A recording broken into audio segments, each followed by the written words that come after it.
Yo soy el que soy, dijo Jehová, y Él lo dijo en nombre de todos nosotros. Aparte de esto que soy, nada ha sido nunca y nada podrá ser nunca. La mayor libertad que se puede hallar es la libertad del temor de Dios. Yo no hago nada, Él lo hace todo. Si dejas de temer a Dios, es más probable que empieces a amar a Dios. Nunca necesitas temer a Dios. Ningún objeto humano ha tenido nunca el poder de hacer nada en contra de la voluntad de Dios.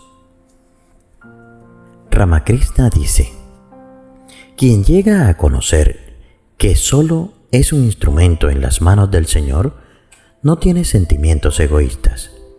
Es consciente de que solo es una herramienta con la que Dios hace su trabajo. Tal hombre no hace daño a nadie. El veneno del egoísmo ya no está en él. El cuchillo de acero se convierte en un cuchillo de oro cuando toca la piedra filosofal.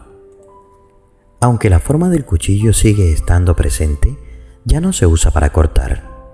Asimismo, el jnani retiene una individualidad aparente, pero ninguna actividad nacida de la ignorancia ocurre en y a través de él.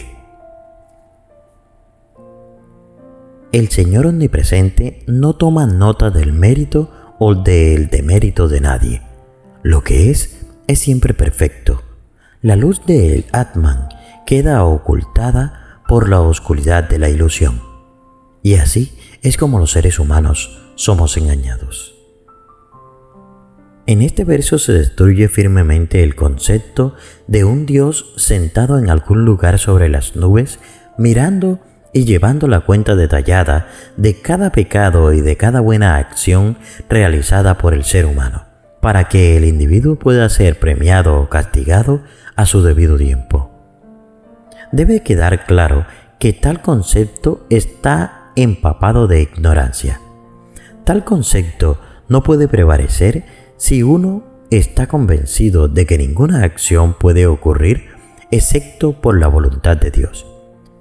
Si aceptamos totalmente la voluntad de Dios, la voluntad personal no puede existir y por lo tanto no puede surgir la cuestión del pecado o el mérito.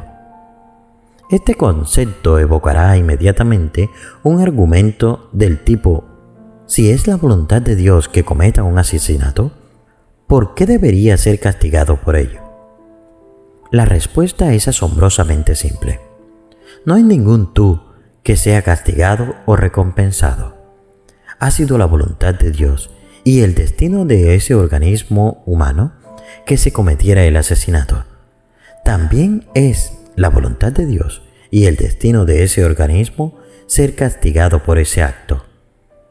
La única voluntad que puede prevalecer en cualquier momento es la voluntad de Dios, y ha de verse que Él mismo, el individuo, no es sino un instrumento en las manos de Dios. Es cuestión de, o bien, una rendición completa a Dios, o un buen sentido de elección personal, autoría personal de la acción y responsabilidad personal. Lo uno es conocimiento, lo otro es ignorancia. Hay que tener en cuenta que, se busque lo que se busque, dicha búsqueda está ocurriendo a través de un organismo humano individual, por ser ese el destino otorgado por Dios. Entonces se verá que en realidad no hay buscador individual que pueda enorgullecerse de ser un buscador espiritual. Si alguien busca dinero y poder, es porque Dios quiere que se haga eso. Si un hombre busca la espiritualidad, una vez más es por la gracia de Dios. No todo buscador puede aspirar a la perfección total. Es algo que depende de la voluntad divina. Todo lo que él puede hacer es aceptar la voluntad divina y no dejar que su deseo de libertad se convierta en una obstrucción. Esto significa que el buscador debe rendirse a la voluntad de Dios con respecto a todo el proceso del despertar. El hecho de que él sea un buscador se debe a la gracia de Dios. Ríndete a esa gracia y déjalo todo en las manos de esa voluntad. Ramana Maharshi nos anima a hacer algo similar cuando dice al buscador: tu cabeza ya está dentro de la boca del tigre. No hay escapatoria. ¿Por qué mostrarse impaciente? Cuando la mayoría de la gente habla de Dios o de la divinidad, generalmente se refiere a lo inevitable o a lo desconocido, que está más allá de su supuesto control y más allá de los sucesos del orden natural. Rezan para que ocurra lo aceptable y para que no ocurra lo inaceptable. Otros se refieren a Dios o a la divina gracia como a eso que trae ecuanimidad y cesación de las alegrías y penas pasajeras. Blasfemia es toda acción no realizada en presencia de Dios. Esto se dice con claridad en el Gita, y debe quedar claro que por presencia de Dios no me refiero a la presencia de un objeto o de un ídolo. Sin tener en cuenta la presencia o ausencia de un objeto, de un ídolo, lo que significa presencia de Dios es ausencia de la presencia del yo. Se refiere a la divinidad inmanente. No hay mayor poder sobre la tierra que la conciencia, la fuente de la capacidad de sentir y de todo pensamiento, y por lo tanto el hombre ha de dirigir hacia la conciencia sus llamadas y sus plegarias para todo en cuanto necesite. En otras palabras, apresurémonos a ir donde Dios habita. Y Dios habita en la conciencia. Ciertamente, la conciencia es Dios.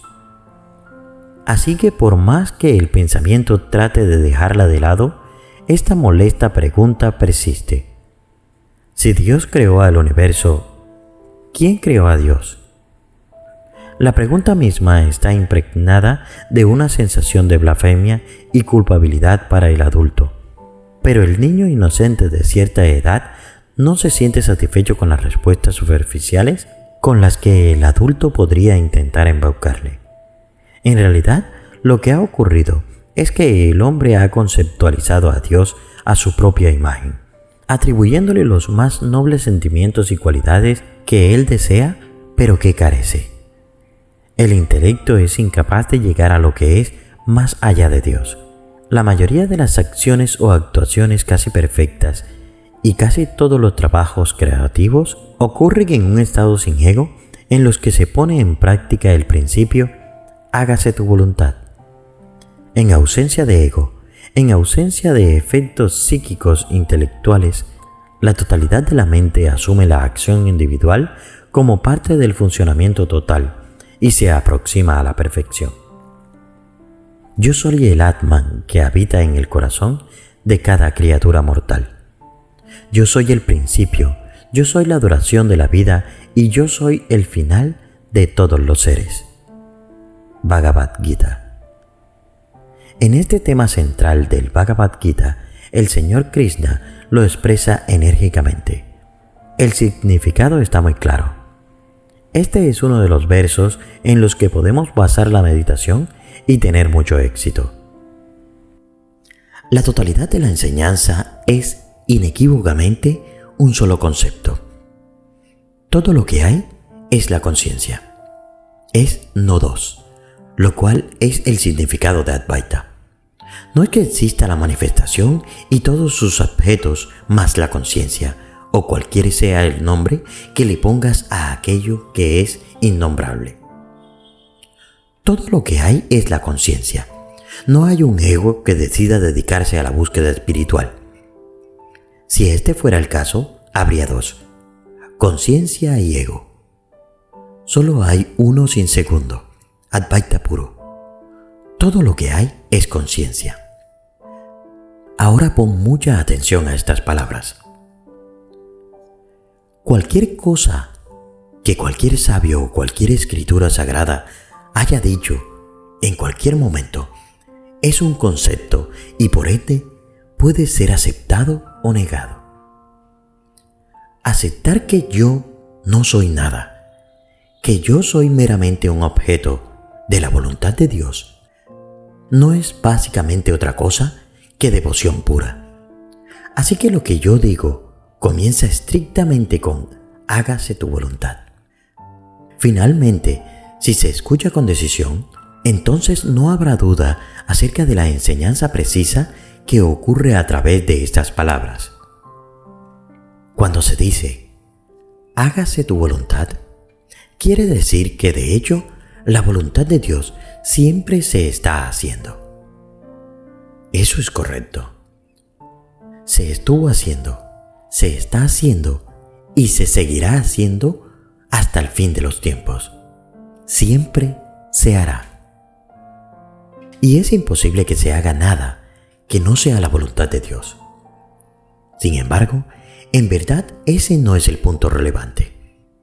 El punto relevante es que yo no soy nada. Ese es el punto relevante. Tú, Dios, eres todo lo que hay. Tu voluntad prevalece siempre. Por eso, el pensar que yo puedo lograr hacer cualquier cosa, yo puedo hacer algo, yo puedo lograr algo, es ridículo. Ese es el punto relevante. Aceptación. Aceptación total del hecho de que un objeto creado es impotente.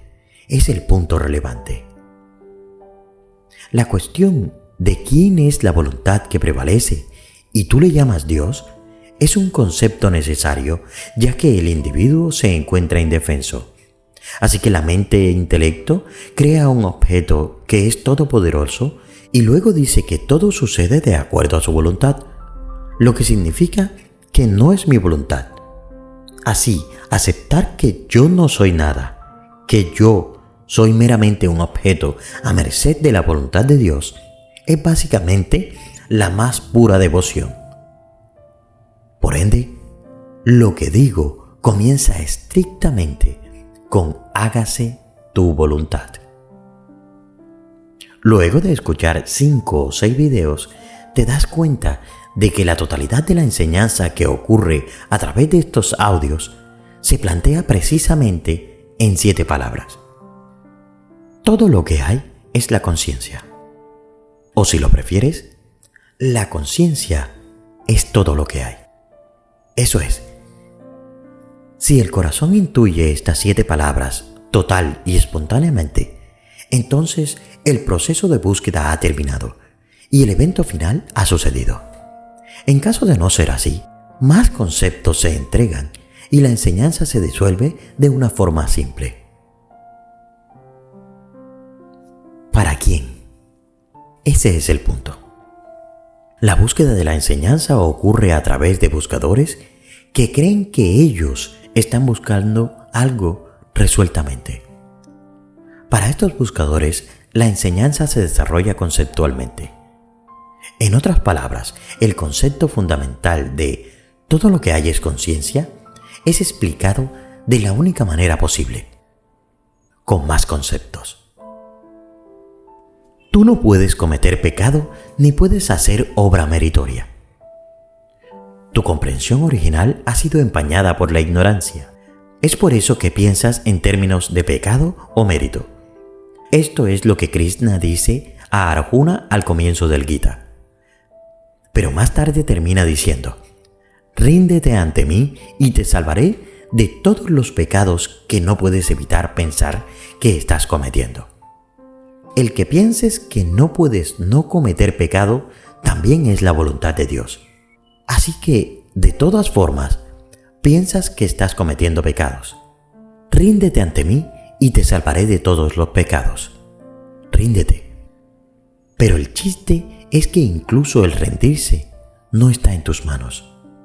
¿Por qué? Porque mientras exista un individuo que diga, yo me rindo, existe aquel que se rinde, existe el ego individual. ¿Por qué Krishna dice, te salvaré de los pecados?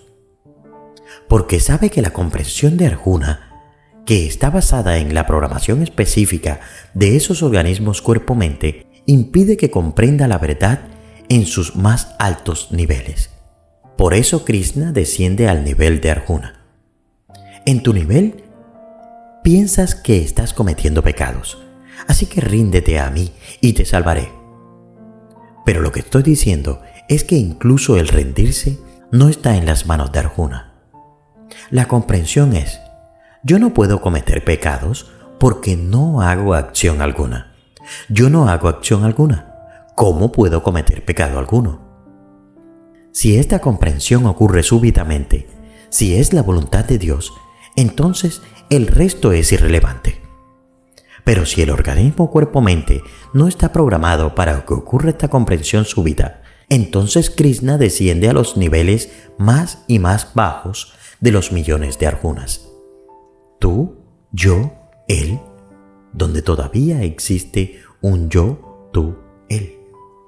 La resistencia es el ego, y el ego, no estoy bromeando, no se dará por vencido fácilmente. Pero el deseo de aniquilar el ego es justamente lo que lo mantiene vivo. Para que veas, esa es la broma. Esa es la broma divina. El ego es la hipnosis divina. ¿De dónde vino el ego? Esa es la pregunta, ¿no es así? Todo el mundo dice que el problema es el ego. Todo lo que tienes que hacer es renunciar a tu ego, pero nadie te dice cómo renunciar a tu ego. Tú eres el ego. El yo es el ego. El yo no va a cometer suicidio. El ego puede provenir únicamente de la misma fuente de la que ha provenido todo. La manifestación física ha provenido de la fuente. El yo ficticio ha provenido de la fuente. ¿Por qué la fuente creó un yo ficticio? Porque sin el yo no ocurrirían las interacciones humanas. Y sin las interacciones humanas, la vida tal y como la conocemos no ocurriría. Así que para que ocurra la vida tal como la conocemos todos, para que el lila o el juego de Dios pueda suceder, las interacciones humanas deben suceder. Y para que sucedan las interacciones humanas, el ego tiene que estar presente. Ego significa sencillamente la creación de un sentimiento a través de la hipnosis divina de que yo soy un hacedor, un ser separado que controla su propio cuerpo. Pero todo lo que existe realmente es un organismo cuerpo-mente y la energía que fluye a través de él. Esa es la base conceptual. Exactamente igual que un aparato eléctrico y la electricidad que funciona a través de ese aparato. Pero si el aparato eléctrico fuera hipnotizado, entonces pensaría en función de un yo que tuesta el pan, un yo que licúa, un yo que produce la luz. Básicamente se trata solo de la electricidad y el aparato. En nuestro caso es solo la misma cosa. Fuente, Dios, energía y el organismo cuerpo-mente a través del cual está funcionando la energía, o Dios. Así que Dios ha creado el ego y es Dios el que en algunos casos comienza el proceso gradual de la aniquilación del ego. Si a este aparente servidor que les habla se le pudiese conceder un deseo dentro de la totalidad del funcionamiento impersonal de la conciencia, sería que todos los buscadores espirituales llegasen a tener una actitud de no me importa, creando así el marco dentro del proceso de búsqueda para que la comprensión final y total suceda. Y que suceda, pero no importa.